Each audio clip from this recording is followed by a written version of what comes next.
Today we're going to analyze Alphabet and see whether right now is a good time to invest in the company for the long term. First, let's see if there's a good business behind the stock. We'll look at 14 metrics to determine the business fundamentals.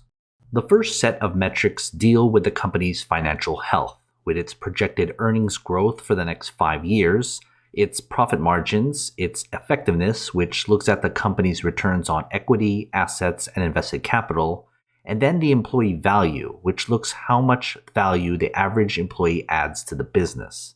You can see the values for each of these metrics, as well as the point totals awarded in the bubbles. The next set of metrics looks at the investment opportunity afforded to shareholders. Here we get the dividend yield, its payout ratio, which is how much of the company's earnings are going out to pay shareholders, and the cash and cash equivalent the company has in order to pay dividends, reinvest, and off the debts it has on its books. Again, you can see the values for each metric as well as the points given for each.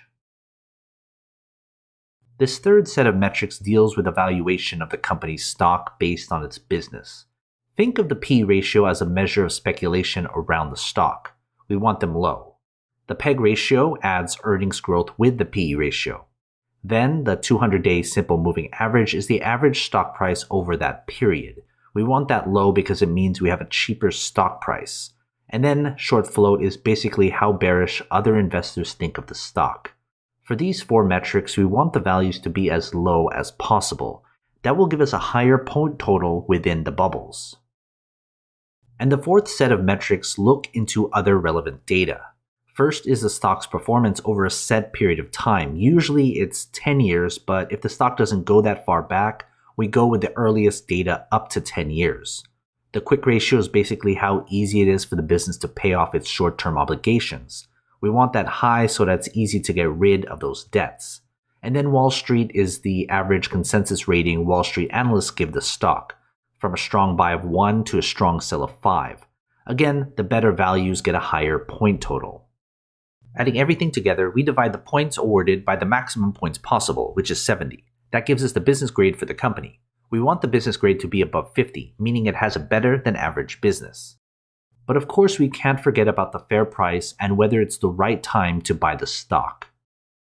I use a discounted cash flow model taking into account a 10% margin of safety.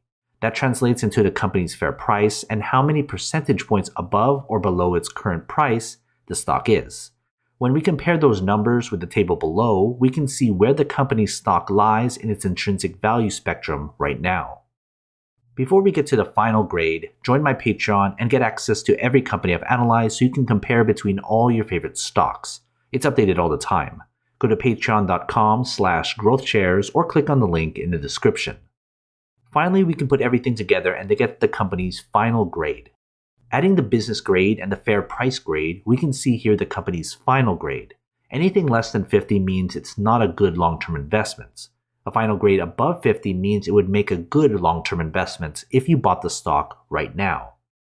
So what are your thoughts? Are you going to invest? If you do, invest wisely, and as always, take care of your money.